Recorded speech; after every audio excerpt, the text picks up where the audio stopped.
The truck wasn't new. I'd been driving it for years, long before the HOA ever noticed it. It was a clean white pickup, with my company logo on the door, nothing loud, nothing oversized. I parked it in my own driveway every night, same as always. Then one evening, I came home to a bright orange violation sticker on the windshield. According to the notice, commercial vehicles were not allowed to be parked overnight in the community. I was given 5 days to correct the issue or face daily fines. I stood there for a moment, staring at the sticker, feeling that slow mix of confusion and irritation. The truck hadn't changed. The rules hadn't changed. So why now? I checked the HOA rules as soon as I got inside. There it was: no commercial vehicles may be parked overnight in visible areas. No definition, no size limits, no explanation of what qualified as commercial. That vague wording bothered me. I emailed the board and asked for clarification. Was the issue the logo, the size, the fact that I used the truck for work? Their response came back the next day. Vehicles used for business purposes are considered commercial and must be parked off-site. No discussion, no exceptions. So I started paying closer attention. Over the next few days, I walked the neighborhood in the evenings. I noticed a landscaping trailer parked on the street, a plumber's van with decals on both sides, a pickup with ladders permanently mounted in the bed. None of them had stickers. None of them were being fined. Selective enforcement. I took photos, dates, times, locations.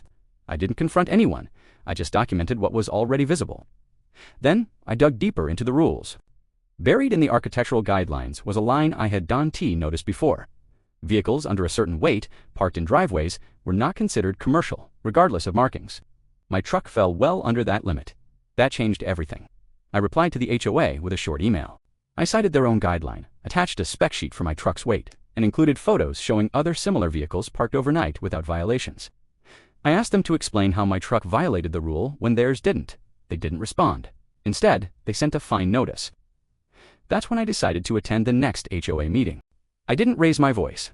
I didn't accuse anyone of targeting me. I simply laid out the facts: my truck's specifications, the HOA's written definitions, and the pattern of enforcement. Then I asked one question. Can the board explain why this rule only applies to certain homeowners? The room got very quiet.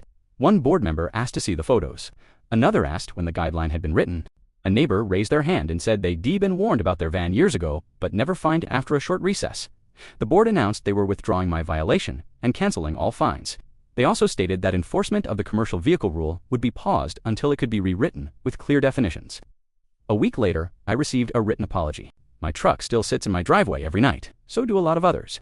And every time I park, I feel that quiet satisfaction, not from winning, but from reminding the HOA that rules only work when they're applied fairly.